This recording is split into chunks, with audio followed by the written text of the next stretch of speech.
Located in the heart of Edinburgh, at the base of Arthur's Seat, is Holyrood Distillery. This upstart, progressive, and creative venture has just released its first whiskey. Pour a dram and enjoy my conversation with Distillery Manager Calum Rae as we geek over malt and yeast, creativity, and paving your own way in the land of single malts.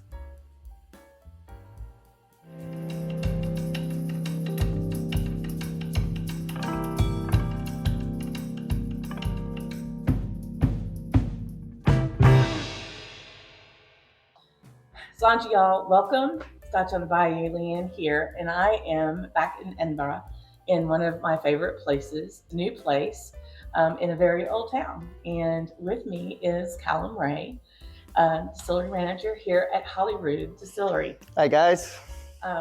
So join us on an impromptu, kind of chill discussion and chat about whiskey, what y'all are doing here at Holyrood. And like I said, I really want to touch on why a distillery here. I talked to Kelly and Rob Carpenter a little bit this summer about, the crazy idea, first and foremost, of opening up a distillery. Absolutely. Not an easy task or chore to do. Yeah. But they've made it happen. Yeah. And this has been a big year for y'all. But how, getting to Holyrood? Why Edinburgh? That's kind of no secret that whiskey is huge in Scotland, but for a long time, Edinburgh's been very quiet on the whiskey map. We have had North British, a bit of an institution in the city for a long time, but aside from that, it's been very quiet. And a big part of that is because Edinburgh is historically a beer town. Making beer and brewing beer has been the huge part of Edinburgh's DNA for a really long time. And the idea behind having a distillery in the middle of Edinburgh is all the people that come here every year for tourism in general, or in particular when they come over for the Fringe, it's a chance for us to bring whiskey to them without them having to fire up to the Highlands or the Islands, which are always great places to go, but sometimes you don't have the time on your trip and things like that. So the distillery was really made as to capitalize on the levels of tourism that we have here in Edinburgh, but also the fact there's not as much of a distilling heritage or a current one here means it's a little bit of a blank slate in terms of what we can do with our whiskey thinking and our whiskey making as well. And that's what excited me about coming to join Holyrood, was we're doing things slightly differently. And one of the kind of pros and cons is we don't have any heritage in terms of our whiskey. But that's also a good thing for us, because what that allows us to do is chart the path of what Holyrood can be, and hopefully lay down a foundation for what Edinburgh whiskey can be as well. It's a chance to start something new in a very old town, as you say. You're making your own way. Yeah. So you're not kind of bound to those long-term traditions of someone else's profile of how a whiskey will be. You've decided, okay, here's the drawing board. Let's have some fun and figure out what's going to happen. Yeah, and it's we have quite a good reputation for being experimental now, which is brilliant. And it's not without purpose either. We're not just throwing anything against the wall and seeing what's sticking. Right. We have a real scientific approach to it as well, which is what's really attracted me as well. Is we can do all this work in building up a huge data bank that we can then use to chart what Holyrood is for years down the line. All distilleries are living, breathing things that are hopefully going to be around for hundreds of years. And our job as people who work here and are part of this is just to make sure that the people that come in the back of us have a nice kind of place to walk into, essentially. That's how I've always seen distilleries, is you're just a custodian. But it's great to be at the start of that journey instead of halfway through. And that's a really exciting thing for us. That's awesome. So let's talk about that experimental part of it, because that is a major ethos of the distillery. When I was here this summer, you come to a new distillery and you think, okay, well, what are they doing? They're making new make, and maybe I'll get to have the new make. Because I, as a whiskey enthusiast, really love the opportunity to have new make, especially for a new distillery, because the new make to me is the absolute foundation. Absolutely. What's coming off that still is not really what it should be the cask has got a big, long work ahead of it. Yeah, absolutely. You know? So you all just don't have one new make. You have a plethora. Yeah, plethora is putting it lightly, I think, as well. Yeah. You all are mad scientists. Yeah. That's what I came back, you know, after the tour, after going through everything and looking at it, it's like they are literally playing with everything between the different types of malt and the unbelievably number of yeast that you're playing with. So talk to me about kind of that experiment. You mentioned just a few minutes ago, it was scientific. There was a method behind the madness. Yeah, absolutely. So give me some information on that. Yeah, so I mean, that's the big part of our DNA now is really, we have a mantra here, which is test, learn, improve, repeat. And that drives everything that we do. And we're really lucky that we have such great founders of the distillery that really laid down a marker. And the thing that drives Holyrood Distillery is flavor. That runs everything. You know, I'm very glad that, you know, our alcohol yield isn't everything. It's not the be all end all. If we make slightly less new make from a mash, but it tastes really great, then that's well within our spec and what we like to do. We do love to experiment. You know, I pride myself in the fact that, you know, I've gone through pretty much every type of barley that we're allowed to use in single malt, and I've used it. Some of them really good, some of them not so good, but it's all that kind of learning thing. It's really a journey. And, you know, last year, for example, we did 99 different recipes, which is crazy. It's probably a big reason why I'm going bald, I'll say that. But it means that, like, we can really lay down the groundwork and put all of this data into our kind of vault so that as we continue on, we have all these reference points to go back to. So will we do that every year? No, because it's a logistical nightmare. But the great thing that comes from it is we've put a lot of time into learning how all these individual components work. So what does this malt taste like? What can we do with it? How does it work in terms of things like cut points? How much do we include in a recipe? And then we can go from there, and then we do the same thing with our different yeasts. You know, we've worked with everything from sake yeast, champagne yeast, rum yeast, you know, loads of different brewing strains, your kind of classic British ones, like your kind of SO4s, S33s, but also things like Norwegian farmhouse ale strains, like the different Kvike, Sigmund and Voss and all of those, Belgian ale yeast, French Saison, you name it, we've probably tried it. And a big part of what we've done is the sort of first few years of Holyrood was really about seeing how they worked individually. The past sort of 2 years have really been about how they work together. So does this yeast like working with this malt? Yeah. And you know, you get loads of surprises coming up. One of my favorite examples was using champagne yeast, and some of the most delicious spirit we've ever made, but it's a nightmare to use. You know, it actually, instead of eating the sugars that we've given it, it starts to eat the distilling yeast that we co-pitch with it. Ooh. So not ideal, you know, the yield comes out at the end and I'm sweating when I'm looking at the numbers, but the flavor we get is so massive. So we see those kind of mishaps, challenges as learning opportunities. And it's a real chance for us to take that and go, well, how can we use it in the future to make sure A, that doesn't happen, or B, we change, you know, maybe when it's pitched, how long between the co-pitching, all these kind of things. It's a chance to learn. And, you know, I think it's great that, you know, we're in a stage where the consumers are all way more interested in what goes into what they're drinking than they ever have been. And we can thank the craft beer explosion for that, I think, you know.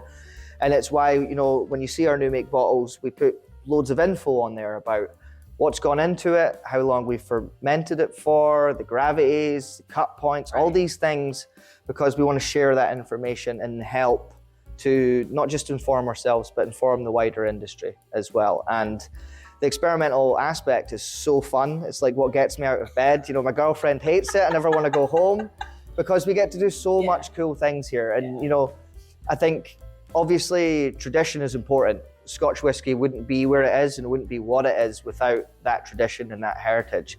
But I think a key part for us as well is looking to the past to help shape the future as well. So a big part of what we do is work with heritage varieties as well. So types of malted barley that have completely maybe gone out of favor and stopped being used in whiskey production, but were used at some point in the past. And it's a great opportunity for us to look at some of those strains like Maris Otter and Chevalier and Plumage Archer that, you know, were around maybe 100 years ago, but don't get used now. And we can say, why is that? Now, the answer generally is they're a nightmare for us to put through the kit sometimes. Yeah. But again, that's learning for us. So you reduce the inclusion, use a small amount of it, but the benefit that we get in terms of flavor and a lot of the time texture is a key thing. That was one of the things I was going to ask about the use of the heirloom varietals, because how much are they, like, the flavor more potent for those, and how do you kind of retain the uniqueness of that through the distilling process? Yeah. To where you get a difference between using that type as opposed to your run-of-the-mill kind of normal. Well, none of your malt seems to be run-of-the-mill. No. There's so many different ones. Yeah. But you know what I'm saying? Like, I don't know if you're familiar with a distillery in Texas called Ironwood.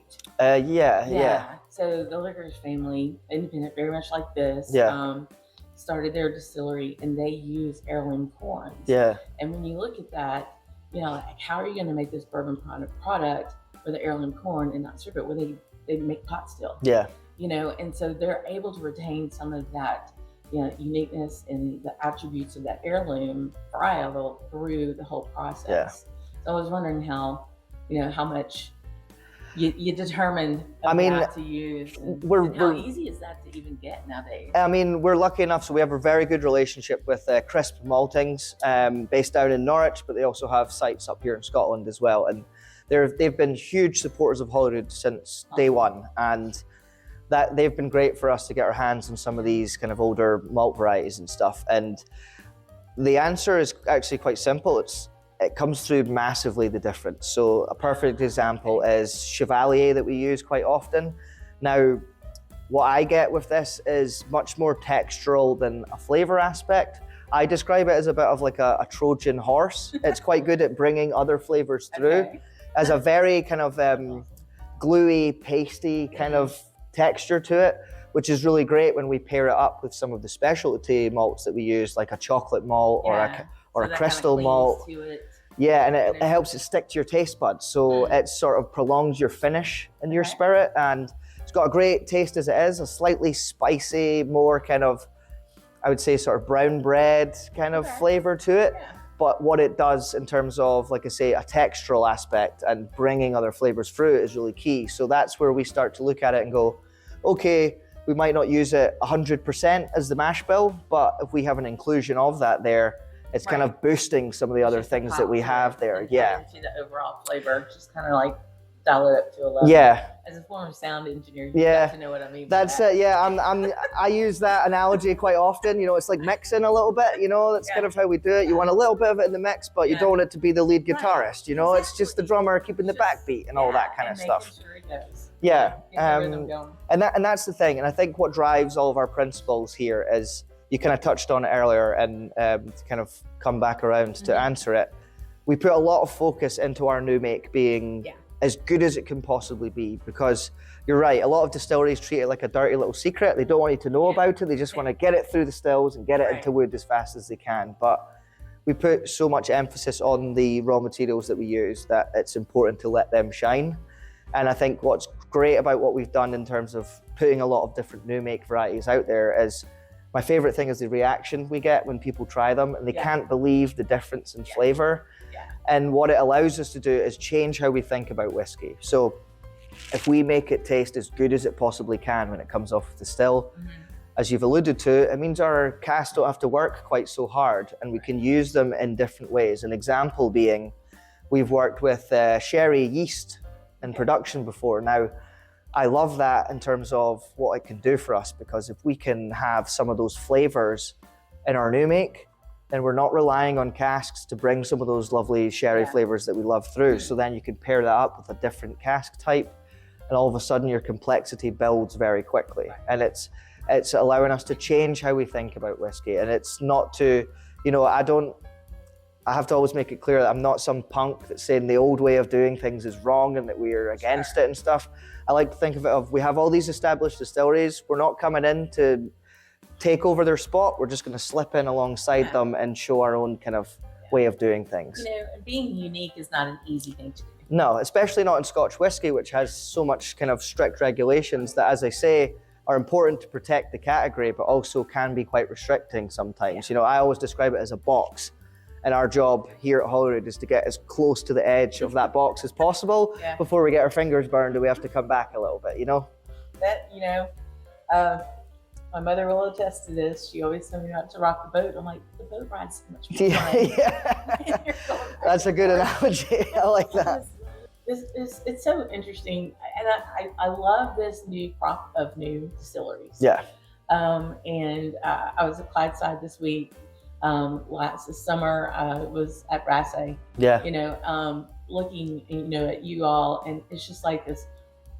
I called it the Cool Kids Club because it's these folks that have come together and said, you know what, we're doing it our way, and we're going to commit to the best off the still that we can. Yeah. You know, because time is not your friend at this point. You're new. You're trying to get, you know, it's a business. Yeah. You need to make some money. Cash flow.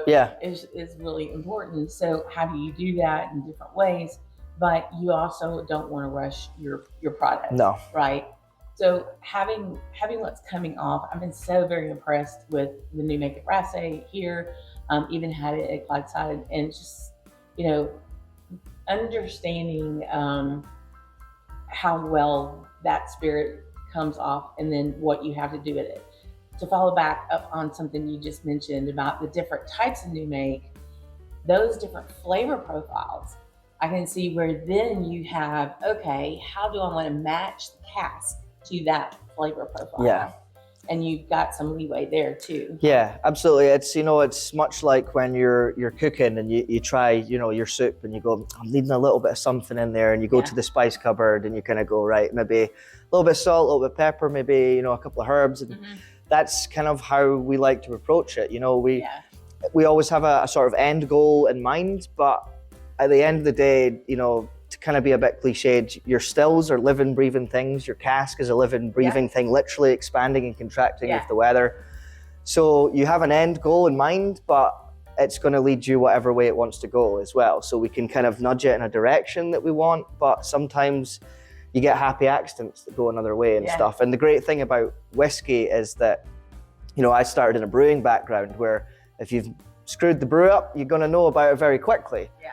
Whereas with whiskey, we have this great thing of, we can see the spirit as it comes off. And like you say, you get that sort of temperature check of going, right, where are we at flavor-wise? What would really complement this? You know, if we've got a really strong spirit, sometimes we don't want to add too much in from the cask, you know. We can give it a really tired old refill to just let it mature slowly. Or if we think this could use maybe like a lovely boost of vanilla, then we get the bourbon involved. And it's really about sort of, we'll always have an idea for the end game, but I always kind of look at it in a little bit in two stages so that we can look for flavors in our new make. You know, we know now with the work that we've done over these years that we're looking for certain things from certain malts, certain flavors from certain yeasts. And if we can capture those coming off the still, then it makes it a lot easier to kind of have a little bit more insight into where we're going with maturation and to appropriately sort of move it into the correct cask as well. And it just gives you more options, you know, like it's nice, you know, as you know with us, we like to play with all the toys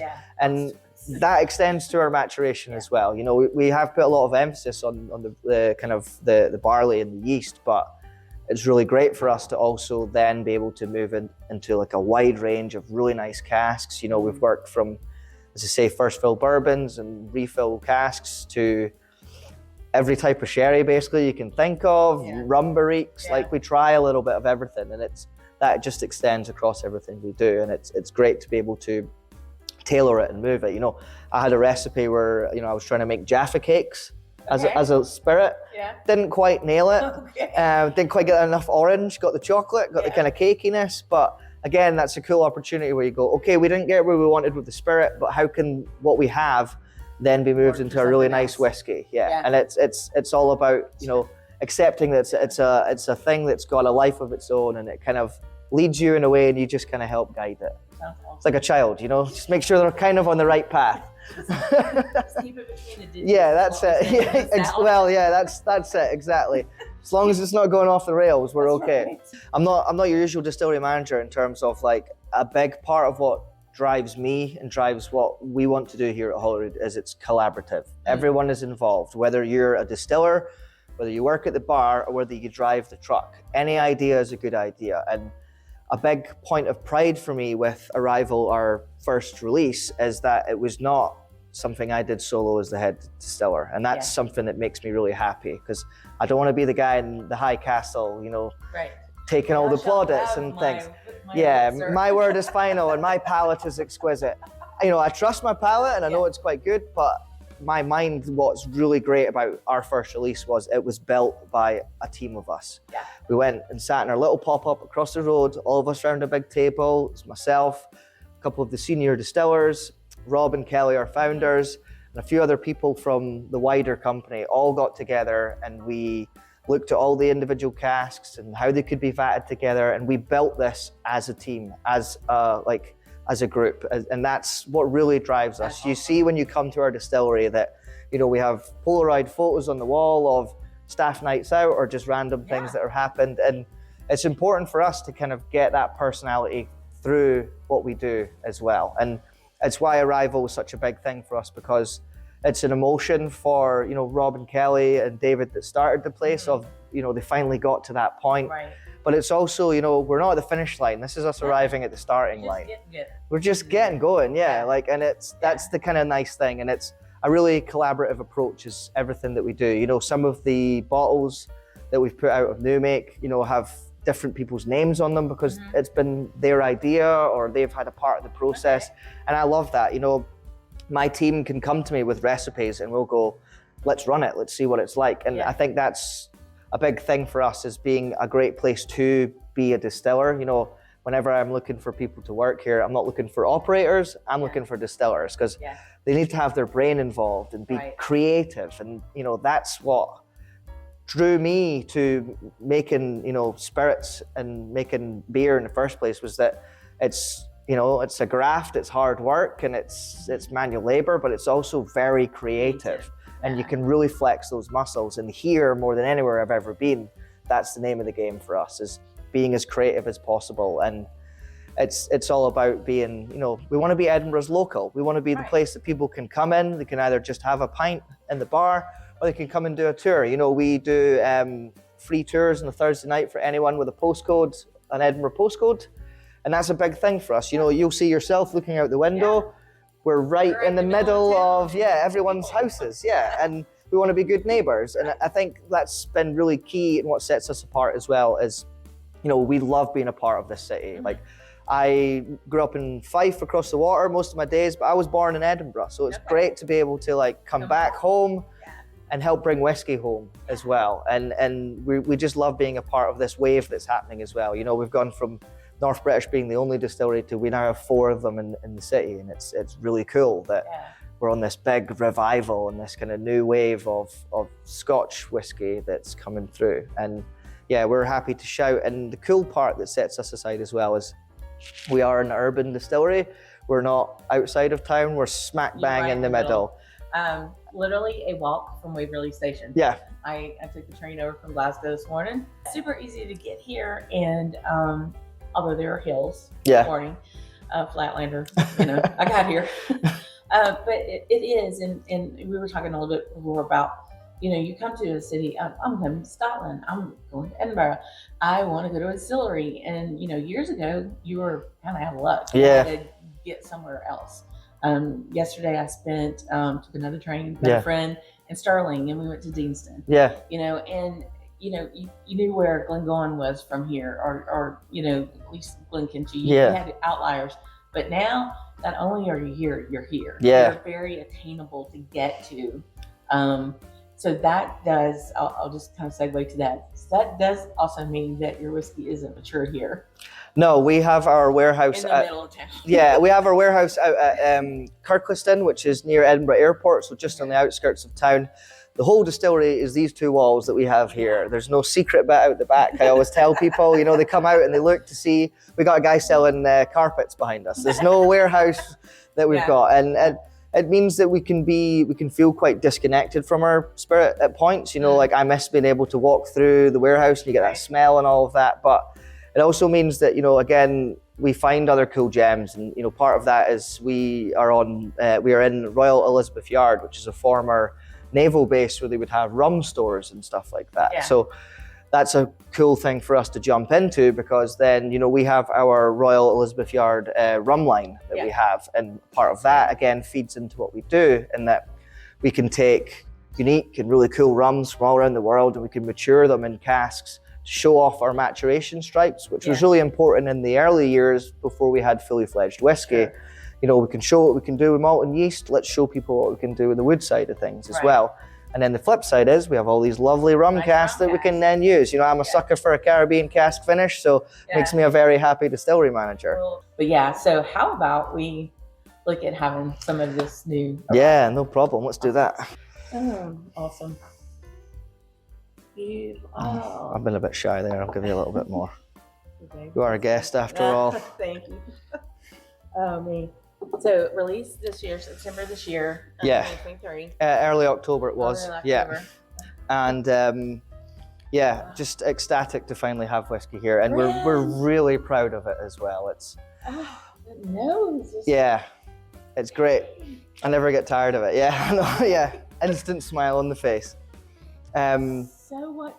Okay, so year last. Give me the who. I'll give you the rundown. Yeah. So, contrary to all of our work with specialty malt and specialty yeast and stuff, this is a great chance for us to show what we do in the traditional kind of mindset. So this is some of the earliest liquid made here at Holyrood. So, 100% distilling malt, 2 distilling yeasts. Okay. And that's it. This one is really our chance to let the wood do the talking and let the cask just shine before we start sending some of our crazy stuff out into the world, you know? So I like that this is sort of us showing, if we do stuff like everyone else, we can still make really cool, interesting stuff. Now, this is no age statement. We're not about putting age statements on the bottle, because again, we just want people to drink it and try it. And you know, people are guilty of drinking with their eyes quite a lot of time, and you know, my dad's an example. You know, if it's not got 10 on it or above, doesn't want to know about it. Happy to say that he's a fan. A blind challenge. Yeah. Because there's no marketing, and even in you know, colored glasses to where you can't, you know, make a judgment on color or anything. Non-chill filter, no color added. None of that. Not about that. And again, it's like we're trying to get rid of a lot. Like, you know, we're not fans of some of the more pretentious side of whiskey and some of stuff like that. Again, not to say it doesn't have its place, but for us, and trying to be authentic in what we do, like, it's really important for us that this goes to lips. You know, we want people to taste it. And this was matured in primarily bourbon casks, but then that went off into some of it into PX casks, some of it into Oloroso, and some of it into rum barriques. As well. So all of it had a base of bourbon. Yep. And then the different. We've then gone through into different kind of re-racks and things. And then another part of this is we've done some work with not just producing clear wort when we mash, but also cloudy wort as well. Okay. And what we find is that gives us a nice textural change. Mm-hmm. So we've got a little bit of some cloudy casks in here as well, just to change up the mouthfeel and make it kind of a little bit different and stuff like that. But I'm a huge fan of this. I'm not going to lie to you. My bottle of this is running dangerously low at home. I can't really keep away from it. And yeah, for me, you get those really nice kind of blended notes of strong sherry, but also that lovely sort of bubblegum hint from the rum casks as well on the nose. Yeah. Very topical there, but it's not, the sherry isn't overbearing like this. No. I mean, we've all had sherry that's like, is there whiskey in here? Yeah, that's it. That's the joke. Some people just like really strong sherry, you know? Exactly. This almost has a burnt caramel nose to it to me.